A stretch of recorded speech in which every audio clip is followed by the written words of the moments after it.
Hello, I'm Deborah Epstein. Welcome to Life is Art, Conscious Creativity Summit Season 2. Harness your power, unleash your creativity, and embody your dream life. Today I have with me Lisa Rasmussen. Lisa is an award-winning artist and acclaimed arts and healing practitioner. She is also a painter, intuitive life coach, educator, curator, art advocate, world traveler, and animal rights advocate. She is the founder of the Harmonia Institute and the Harmonia Practice, where art is your catalyst for transformation, empowerment, and healing. She has over 17 years of art and healing teaching, mentoring with women at risk populations. She has created multiple transformative art programs and exhibitions. With her organization, Artemis Sacred Journeys, Rasmussen leads women on empowerment art retreats to Greece and Ireland, as well as she is executive director and co-founder of the nonprofit Art is Moving. Over 58,000 international art breaks have been facilitated with AIM. She also served as director and co-founder of Art for All People, an international center for arts and consciousness, where she co-created the arts and healing practice called Yogart. That is amazing. So glad to have you here. Welcome, welcome, welcome. Thank you. I'm really delighted to be here. Thank you. So I have to ask you about your bio a little bit. Sure. You know, and it's the reason why I asked you to be on the summit is because of your stand in the world for art and that everyone is a creator. Yes, yes. And yeah, talk to me a little bit about that. Yeah, I mean, art is for everybody and everybody's an artist. And I guess I want to allude to a study that I saw by NASA, and they took kids that I think were 5 years old, and they tested them for creativity, and like 98% were creative geniuses. By the time they got to 13, it was 30%. By the time they got to 30, it was 3%. So I think, you know, as children, we are all artists. And I just know over the years, teaching people that don't think they're artists and just seeing them kind of like lose that barrier and just seeing the joy that comes to them when they remember that they're creators and they create their own, you know, we create our own reality. And I think art is really a catalyst for that transformation and empowerment. Mm-hmm. Mm-hmm. Yeah, you and I are very much aligned because I feel the same way. And it's really interesting to hear that study because what it speaks to is our education system. Yes. Yeah. And really interesting in that vein, a professor at Rhode Island School of Design wrote this book called The Art of Critical Making. And in it, in one of the chapters, he talks about the problem of our educational system and how once someone graduates, it's like they don't fit into the world because what the world needs is innovators and creators, but they've shut them all down in that. And so like you really see that disparaging gap that is what happens when we graduate from school. And I would look to the mental health in our society. You know, anxiety is off the charts, depression, and especially with the screen. You know, we're all addicted to our screens, and you know, we're becoming more of a passive species, where art is actually an active species. You know, you're active. You're like diving in, and you're creating something that never existed before. So it's I don't know how to describe it. It's almost like school. And I was listening to Sir Ken Robinson yesterday, and he was the one that really, you know, honored that school. It's the industrialized model. You know, when we became an industrial age where we were supposed to become like machines, and so Right. It's almost like it was filtered out of our being. So it's almost like we have to reclaim it. And, you know, there's so much stigma behind it because people, like, I think we were talking before, art, you're going to make me do art. You know what I mean? It's like, you know, all these fear and all these triggers come up, and it's really from, and I've taught thousands of people, and throughout the time, you know, people come up with these wounds where they have art wounds, where, you know, I was in 5th grade, and my teacher, actually, this happened to me, actually, I had made a clay turtle, and she took it, and she just crushed it. And I was like, oh, but over the years, I asked people this question, you know, especially if they have problems around creating or barriers. I'm like, did something happen? You know, you tell it in a very gentle way. And I find when I do the harmonia practice, because I don't know if you know, saw this, when people start creating together, they start talking and they Yes. start like boundaries that were there before kind of dissolve. So it's like, I see this at our Artist Moving Art Break Day, where we actually ask strangers, you know, when we could be in public, we'd be in public spaces all around the world and say, hey, do you want to make take an art break? And people would come, some shy, some not, but they would sit down and then you would start talking to strangers and they would be talking about intimate things like, yeah, when I was in second grade, my teacher said, you're not an artist, go clean the sink or something like that. So. Yeah, it's so interesting because what you're making me think of is like back when I was in art school, I did some continuing education at RISD too. So like it was really interesting when I took some of the classes that I needed at night. You would get a bunch of people that were latent artists that they didn't get to go to art school. It was they were in a field that they didn't want to be in, and the conversation was always around something that happened in their form, like kindergarten, first grade, second grade, third grade, that like kind of gave them the message that they're never going to be able to make art, and even if they made it through to high school, the message from the parents, how are you going to make a living being an artist? It's ridiculous. I mean, yeah, you're bombarded by all these messages, and but I feel like, I mean, with what you're doing right now and your work and my work, it's almost like we're reclaiming it. And I, was talking to a friend, and we're talking about even the word art kind of needs to be redefined for people, because art is really about the process. I mean, the product can be beautiful, but it's really about you were talking about that before, the journey, getting there, of birthing. And then I always say too, this is I teach people that, art is your teacher and your greatest healer. So when you create art, you're creating something, I feel, that never existed before. It's like you created it yourself. How empowering is that? You're the you created something that never existed before. It's a birthing. And then, but when it comes out of you, and I also say it's like your subconscious and your consciousness talking is a bridge maker. So what you just created was pretty much from your subconscious, and now your consciousness can look at it and you can become a witness to it. So it's outside of you. And I always ask people or teach people, like, what is it telling? What questions does it have for you? What is it saying to you? It's almost like dream work in a way, where, there's metaphors, there's signs, there's symbols, there's feeling, and there's messages. So my advice to a lot of people is sit with your work for a long time, stare at it, have a glass of wine, or, put it in a place where you walk by it. And what does it have to tell me? And I mean, I've lived my life that way, and it's been like art is really my spiritual process too. It's a spiritual practice and process, and it's like an evolution as I evolve consciously. My art also does, but then what's really cool is my art gets deeper, it gets more refined, and then I get more nuggets, more transformation, more expansion. Yeah. And there's something very powerful. Like I'm looking at that piece behind you, and you can tell that was like an exploration. It came from an exploration, and as you're saying, that's kind of what your art is all about, which is very different than like a fine artist who has a message, has something that they want to say, and it's coming from their soul, but it's like there's a result that's different. And why someone might want to buy that work, its purpose for being is coming from a different place, it feels like. I think so, that's a great question, because I'm not sure, because I went to art school too. I got my MFA, but it was in arts and consciousness. So it was a little different. A little different, like where it was about product, meaning the fine art, but it was also about the process. It was like we were shamans diving deep into our consciousness and exploring and studying other artists. And that's the whole thing also. If you studied art history, they kind of like dissolve the spiritual aspect or the metaphysical aspect out of it.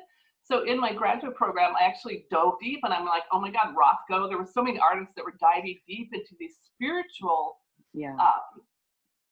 universes. And we had no idea, like in regular art school, no one even talked about that. And so I would say there's like, that's part of the question. It's like, I think not all artists, but a large majority of artists have a vision.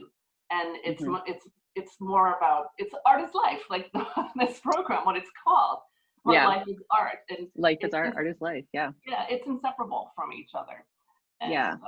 I think too, like maybe, to refine my thought a little bit, yeah, because I was totally off the cuff with that because it was born out of something that you said. yeah, But yeah, I'd like to go back and revisit that because I think it yeah. might be a stereotype that I'm hitting on. There you go. Yeah. Yeah. Because I think someone who's not an artist looks at the artist and makes that assumption. And then they try to emulate that and they fall flat. Right. And that part isn't really taught in art school. I know I didn't really learn that, Yeah. like the marketing part. It was like, seemed like you could be starving artist, on a Mhm. mission, Yeah. or you Mhm. could sell out Yeah. Yeah. Yeah. Yeah. or Yeah. you could do commercial art. Right. No, no, you're spot on. It's a limiting belief and it's a societal conditioning. And Yeah. I think that's the awakening that needs to be revealed to the the people that don't think they're artists. And I think you're right. I think when I look at a flower and I saw that person paint the flower and it's photorealism, and then I want to do that. I want to do that. That's really not what I feel art is, because I Mhm. know that if I had time and I had patience, it's technique. So there's technique. You know what I mean? Yeah. I could do it. It would be very long. The process would be long, but there's technique. It's almost like science. where Yeah. but what I think what I'm alluding to is art is alchemy. It's where Yes. and I think I learned that really as a young kid because I was very shy and very hypersensitive, and art Mhm. was my safe zone and my comfort zone, and art was how I could communicate with people. But art healed me also, so it Mhm. was really my way of navigating through the world and surviving. I mean, I always say that art really saved my life, so that's what I teach people too. It's like art is your superpower. It's really a superpower, and we all have it. Yeah. That's Yeah. exactly the reason I do what I do. It's the same that, it's like I hear you talking and like, I could be saying the same thing. And that's, I Okay. think why we connected so well Right. when we Right. spoke initially.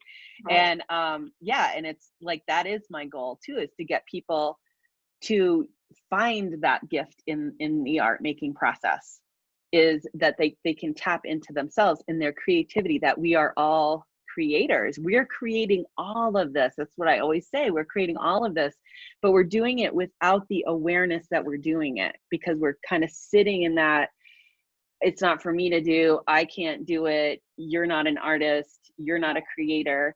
And it's very disempowering and coming from this victim place. And then we talk about manifesting things in the world and for ourselves, and it's like Right. we just can't get that car into drive.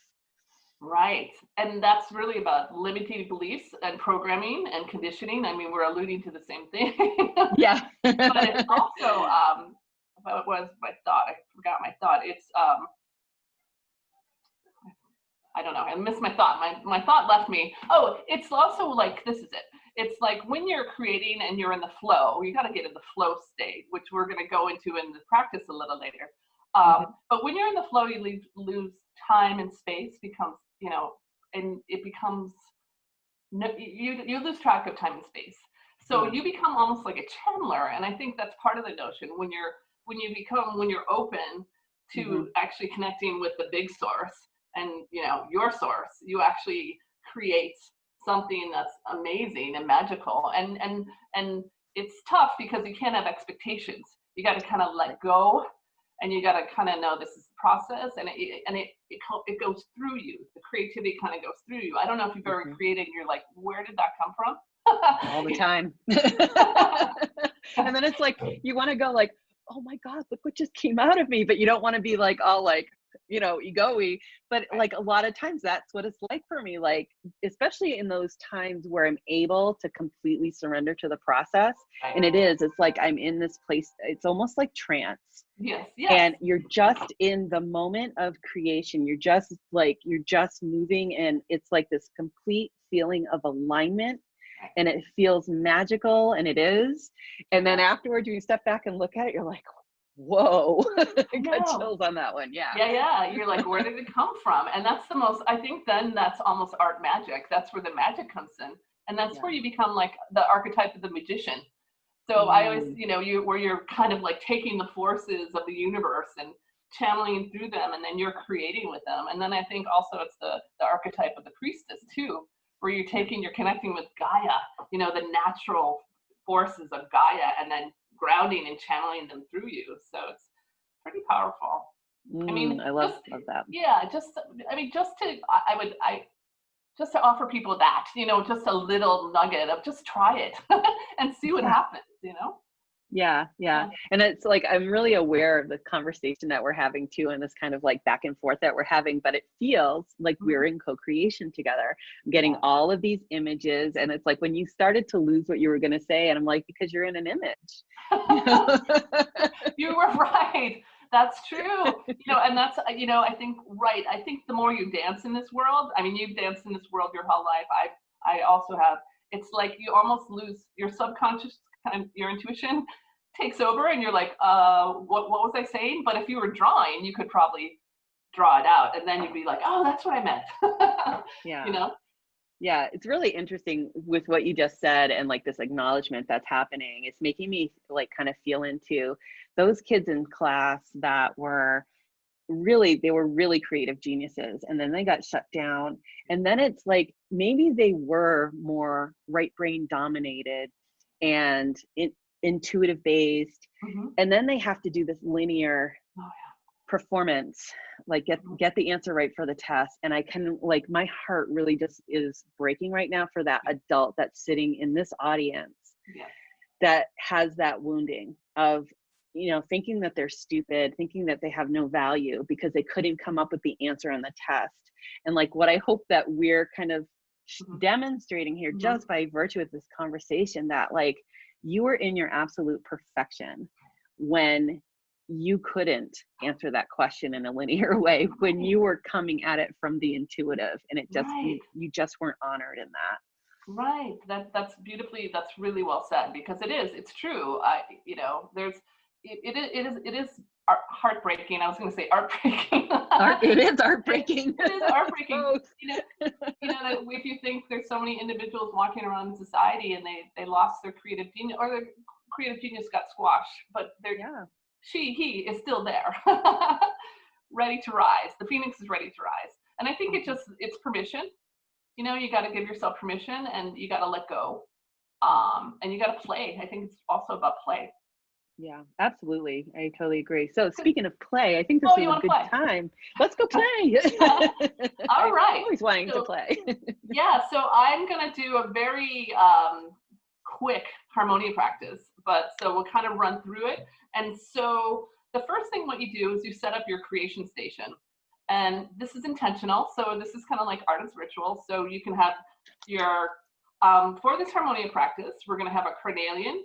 So this, when I talked to you about this summit, you said this was really about creativity and courage. So I kind of channeled this workshop to be about courage and about kind of like taking the leap of faith to just try this and see what happens. So, I always use I weave together holistic tools in the harmonia practice. Awesome. We'll do it. I'm not going to say what they're at, but I'll reveal them right now. I have a carnelian stone, which is really about courage. It's your root chakra. I have essential oils that I mixed together. I did rosemary, which is also supporting courage, vetiver, and lavender. So these things are all like beneficial for your courage. So we're going to start, and if your audience, this is going to be a free gift for you. So you can go to my website, which is www.harmoniainstitute.com, and you can download this. We'll get the link to you. Yep, the link will be right under the video. Yep. Yeah. And I'm actually going to encourage people to get all of this ahead of time before they watch the this video, so they'll have it. Fantastic. Yeah. So what I got was my art supplies. I have my piece of paper. I have my oil. I have my stones. I also have some watercolors. These are fantastic, by the way, if you want traveling. Oh, yeah, those are amazing. And they have these pens. So I think it's amazing to make art wherever you are. And what is the brand of watercolor that you just showed me, so I can write that down? Yeah. It's called Watercolor Artsy, and there's actually 42 palettes. It's pretty remarkable. And then you get these watercolor pens that you fill up with water, and voila, it's like you can travel. You can do these on the plane. You can take them to your sacred sites. You can, it's pretty phenomenal. On my retreat that I teach, we use these. So when we go to the sacred sites, we actually bring our journals. Yeah, I have pastels too, just in case I feel like doing that. Okay, we're going to begin. So the first thing we're going to do is tent your oils. So you're going to have the lavender, vetiver, and rosemary. So tenting is you're just going to put it on your palm like this. Okay. And then you're going to rub your hands together briskly. And then you're going to inhale it. Close your eyes. And imagine a bright light, a golden light coming down from the heaven throughout your body into the earth and back. And then repeat this little mantra. It's Lila Hum. Lila Hum. Lila Hum. I am the playfulness of creation. I am the playfulness of creation. So we're going to play. Okay, the next step, what we're going to do is, so we created a sacred place, we tented the oils, we did our mantra, and now we're going to just do a little yoga, because you got to get in your body, because a lot of times when we create, we're in our heads, and we want to get in our body. So we're going to do a little yoga, a little body movement. I do tapping too, which is pretty smart. So you're going to hold this here, and then you're going to kind of pull the energy, and you can imagine that golden thread, that light coming down into your heart. We're just going to do this a couple times because we don't have a lot of time. You can kind of breathe in and out, use your breath. Now we're going to do shoulder shrugs. Kind of get playful. This is all about play. I love that Lila Hum. I am the playfulness of creation. Lila Hum, Lila Hum. Lila Hum. Now we're going to do a Kali Mudra. You could stand up and do this if you like, or we could just do this. But basically, if you're standing, so my hands are like that. Okay. Yeah. This is called the Kali Mudra. And you're just gonna, yeah, perfect. You're just gonna connect up. Breathing in and out. And just kind of feel your body becoming alive and aligning with the source of all that is. All right. Now, briefly, what we're going to do is I always feel you need to let something go before you create. So you're just going to write one thing that we want to let go of. So let anything, just write it down. All right. The next thing, I discovered this when I created YoGuard, is the 8. The 8 is a magical tool, and anybody can do this. No one not. So take your marker or what do you have and start creating an 8. We're going to get into the flow. Just do it automatically. Don't think, just start doing it. And kind of breathe into the 8. You can do it slow, you can do it fast, slow, fast. Really play with it. Breathe into it. It's so funny. I just did this with a group on my webinar on Friday. Yeah. This is a little synchronistic here. Yeah, this is, totally. Blows my mind all the time. So this is a way that you can get directly into the flow, and you can become a channel. And then what I love, when you stop, you can actually put your hand over the 8, and you can kind of feel the energy of the archetype of that 8. So we're kind of getting, this is all about process. So this is art about process. It's not about product. It's really about process, and it's really about art becoming your greatest teacher and greatest healer. The next thing what we're going to do is you're going to write down 2 of your greatest dreams, your wildest, craziest dreams. Just wild, like think wild, like insane, crazy dreams. Just write that down. Make it short, like a really short.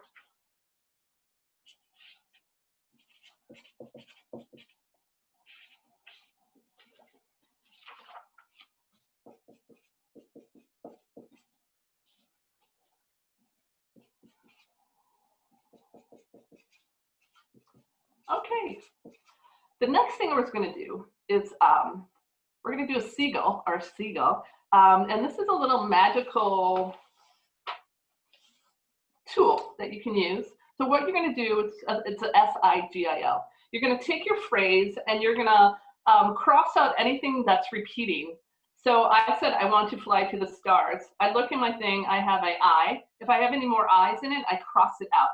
I have a W. Does this make sense? If I have a W, I'm going to cross it out. I have an A. I'm going to cross it out. So all letters that repeat then? Exactly. Yeah. Okay. If I have an N, I'm going to find an N, a T, cross out all the T's that you have. This, you're doing this for yourself. And so what we're going to do is we're going to make this intention or this dream into a symbol, into art.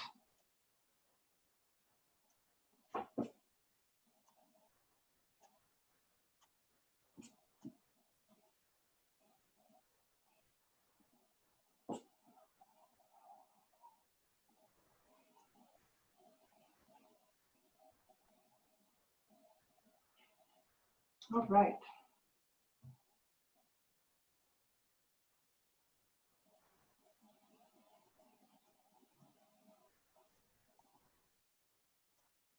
Okay. All right.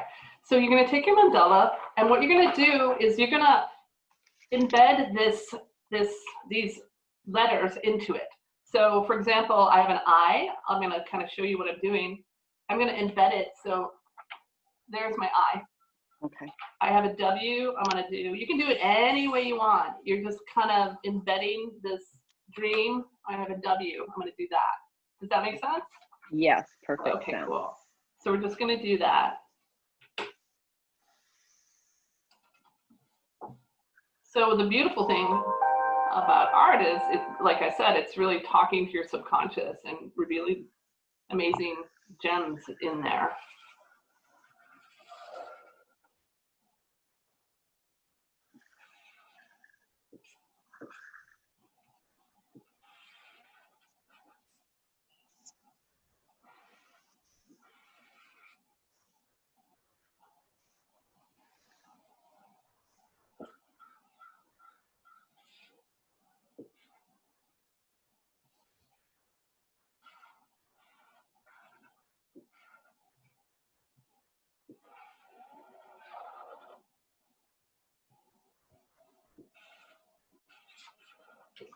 So this is what my phrase looks like. Yeah, mine is one moment. There it is. Okay, let's check it out. Isn't that cool?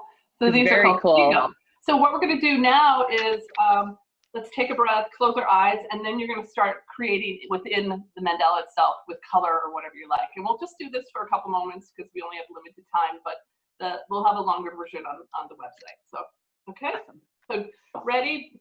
Maybe hold your stone, breathe your oils, really kind of get into the flow that you are connecting with the source, the creator. You can become the creatrix, I always say, that you are, which is really kind of like the priestess. So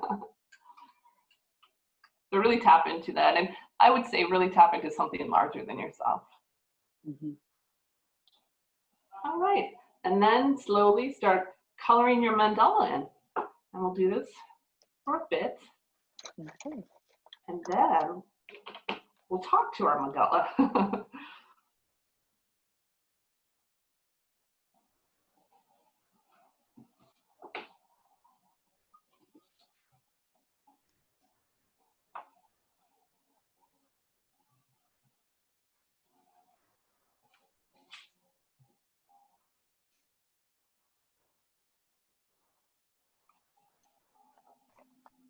So the cool thing about a mandala too is it's a circle, but it's also archetype, and it symbolizes wholeness.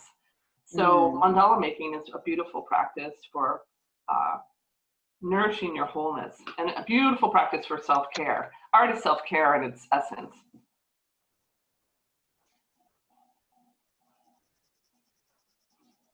Yeah, and it's what's really amazing too about art making is that once you start doing it and make it a practice, it starts to shift your life because it starts shifting your thinking. It does. Well, you know, it produces new neural pathways because you're doing something that you've never done before. I mean, science, there's so much science behind the real power of art in terms of stress, in terms of emotional stability. I mean, it's really it is our superpower.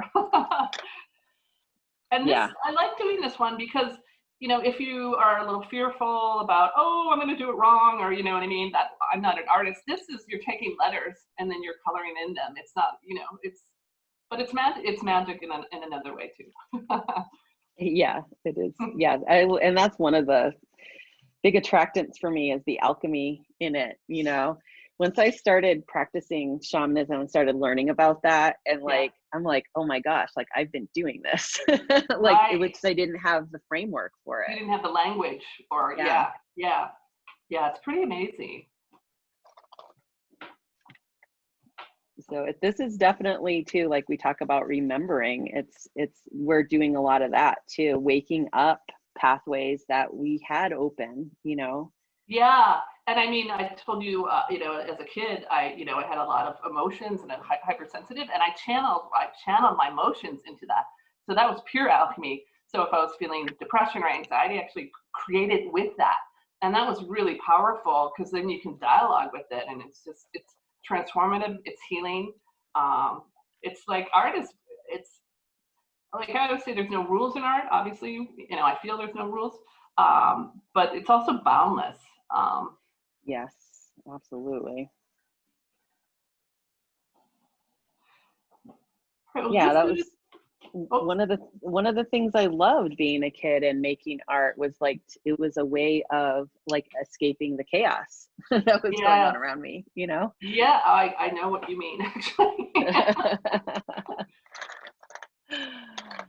So you were going I to say know, and I was something. thinking about this the other day because I have a meditative practice, and the meditation was on light, and I was thinking how kids, when they're the creative geniuses, they just kind Hmm. of offer their light to us. You know, that's why we love children, because they're just beaming with light, and then something, like we were talking, we're going back to the same thing. Something squashes that light, and they don't. It's a gift, like you said. Art is a gift. Life is a gift. Art is life. It's like, and you know, share what you got. Yes, yeah, and that's the other part of it too, is like the being brave enough, that's the courage, right? To share your song. That's, you know, it's like it's our song, you It's our know, and song. it yeah. That's beautiful. I know we all, and that's the whole thing. It's like we're all so beautiful and so individual. And show your song, show your gift. We want to see it. So this is the next part we're going to go into. We're going to bear witness to what we just created. So this is the Nice. next step. So what you're going to do is kind of look. I like to put my mandala or my art a little farther away from me. So you're going to Mhm, gaze at it. This is not finished because remember, it's a product and this is a very short session. So mhm. you're going to look at it and you're going to kind of ask, what do you have to tell me? I call it art as oracle. It's kind of like it's a form of, it's in a way, it's a form of divination, and especially if you do it with intention, right? Yes, yes.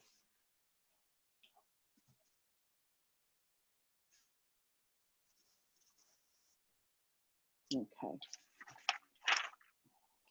So I want to keep going, but I'm gonna like I rest. know. This is Oh, that's beautiful. Great. Awesome. All yeah, right. it's funny when I hold it up, I'm like, oh, there's a little spiral happening in there. There you go. So that's what the witnessing is about. That's mine so far. Oh, I love it. Yeah. Uh, this is just with oil pastels, and that's like kids, you know, like kids quality, you know, like $1.99. Yeah, you don't need the big expensive stuff because I actually think like when you do, you know, you want good quality, but Right, when you go for broke, like right, literally it can break you. right. You Yeah, start to like hold back in a way because you think about how much you spent on those and you don't want to ruin them. And I've heard people say that too. oh, okay. Yeah, Yeah. I mean, obviously, the art store is like a candy store, and you can go crazy, and you can. I mean, art supplies are, yes, they're pricey, but it depends. Like I used to, when I taught the kids in foster care system, I developed a program for them where they actually showed their work. These are kids that were 5 to 14, and they were really emotionally traumatized in Oakland in the school system. And because I worked in art galleries in a past life, you know what I mean? So and I was an artist, and I showed my work, and I sold my work. So I kind of had like, I'm on both sides of the world in terms of therapy and, you know, commercial art or art to sell. So I knew a gallery owner, and we would have gallery shows for the kids with their art, and they would sell their art. And but I got the funds or the grants so that we got canvases. So instead of like, you know, like kids, you know, I just wanted to upgrade them and to make them feel like they're honored as artists. And it was really, really cool. Very healing. Okay. The next step what we're going to do is you're going to gaze at it and just ask it a question. Like, what do you have to tell me? And you can write that down. Mm-hmm. So this is art as oracle, or art. It's even archaeology because you're going to dig into it and see what do you have to say to me.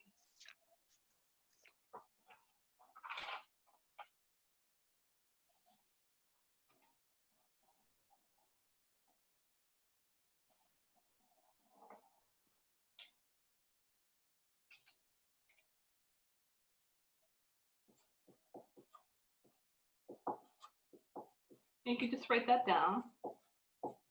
You can spend it, I mean, this is something that can go on, because I tell people, because this is a seagull, meaning it's got your intention on it, put it somewhere where you can see it daily, or, you know, say a place that you see daily, and ask it questions, look at it.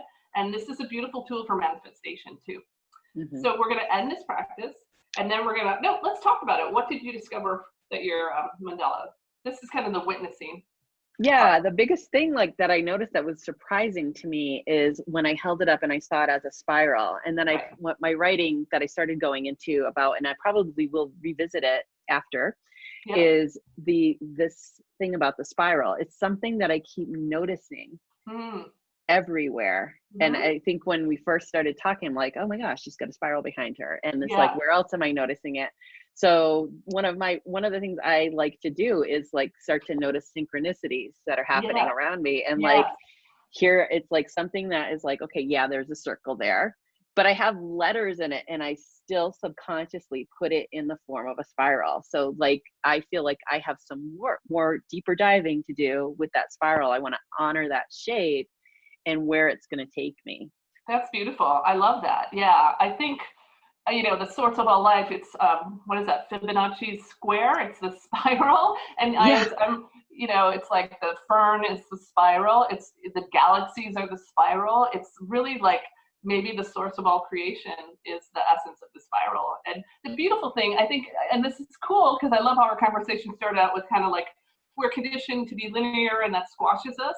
When you're suggesting we're not linear, we're multidimensional, and we're actually on a spiral. It's also our life too. It's like, we feel like, okay, even today, you know what I mean? Like us talking, we feel like, okay, I'm here for this moment in time, then it's over. It's not over, you know? Right. Like we're kind of going in a spiral ourselves, as you say, we were co-creating, you know, with each other. Yeah, it's interesting too, as you're speaking about this is something I've been kind of diving into, is this idea of orbiting. And it's like when you started talking about the spiral and how we're co-creating, I'm like, oh, this is orbiting. You know, we're orbiting each other, you know, and that's been coming up in like, it's been coming up in work that I've been doing, you know, it's like, it looks like orbits, you know, the shapes that are coming through. So, and that's beautiful. I know, I heard that the moon actually orbits around the planets. And the guy who was talking about it said it was kind of like the mother going up to the planet and saying, oh, are you okay? Do I need to tuck you in? So the moon actually orbits. So, I mean, as we are beings, and I think we're celestial beings, you know, we're kind of doing that. And I think it's beautiful to recognize that. I mean, so that's powerful. That's what your mandala told you. Isn't that amazing? Yeah. It is amazing. It is amazing. Yeah. Yeah. There's another speaker on this summit too that was talking about orbiting. So it was just starting, it's like, and that's another synchronicity. It's like, whoa, it's like, I didn't have a name for that, what's coming through me, but like, yeah, that sounds good. And then like kind of exploring it with you. And then I'm seeing how like everybody on this summit right now we're all in this big orbit. You know, we're like creating our own little system, which is really powerful. Yeah, there's a quote, I don't know who said it. It's like, we're all individually, we're all stars, but together we're a constellation. So if you kind of like own that, that's amazing. And it's really about unity consciousness, right? Although we're individual, and that's about you as an artist, and then we're all together, we are unified in, you know, collective consciousness. So mine was art power. I really, from our conversation, I'm really, this art is power. And everybody should do it. Yeah, do it now. All right, so we're going to close our session. Let's kind of take our stone, our oils. Let's do the tenting again. Let's honor the practice. And thanks for having me do this with you. It's fun. Thank you for leading me. Yeah. Breathe it in, breathe it out. Feel you are in orbit. Feel you are a star. And collectively, this Artist Life Summit is a constellation. How grand is that? I mean, in terms of being a creatrix or a creator, that's like, wow, manifestation. So we're going to end with these questions. How does your art become a bridge between your subconscious and consciousness? How does your art become a bridge between your subconscious and consciousness?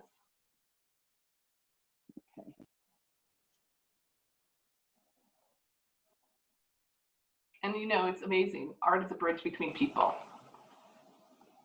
Mm-hmm. And what's really fun, I think, I'm just got to hit, but we're on Zoom. We're not in person, and I'm having a blast creating with you. Do you know what I mean? It's like you don't have to be in person. You can create via Zoom. So we're going to breathe in the manifester by us. Breathe in the manifester. And then we're going to breathe in the channeler through us as one. Then we're going to deeply breathe in unity conscious or orbiting as us. Mm-hmm. And art for me is really truly the union of opposites. And how does this integration bring us closer to heaven and earth? Namaste. That's a very short harmonia practice, but anybody can do it. And it's really about remembering who you are. You are a creator or a creatrix. Awesome. This was really beautiful and powerful at the same time. And I thank you so much for guiding me through that and guiding us all through that. And I'm really excited because you guys get the opportunity to do this, because this is a gift for you guys.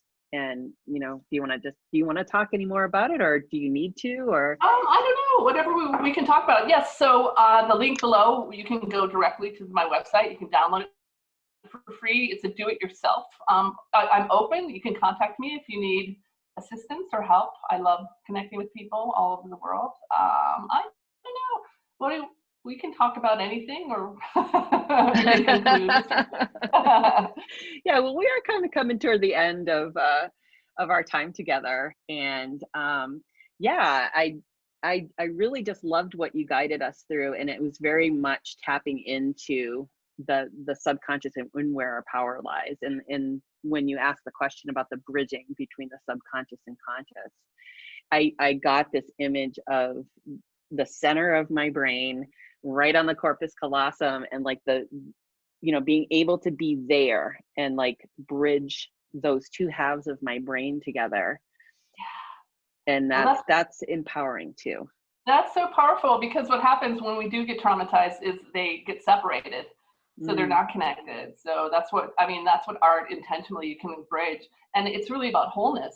And it's also about, like I also say, it's also, because we kind of, like we've been talking about this throughout the whole conversation, is we compartmentalize people. You're in boxes, you know what I mean? Like even art is in a box, and it's like, it's not, separate from my spirituality, or it's separate when it's not. It's a whole person integrative process. And that's why I love, because even the essential oils, that hits your limbic system, boom.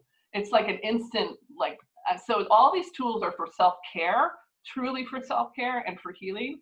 And art is really that bridge. So, and the integration, it's like remembering that we are a whole person, and I think that's also remembering that we're all artists. It's almost like we can equate, our subconscious and our consciousness are whole, and we're whole. And art is that bridge.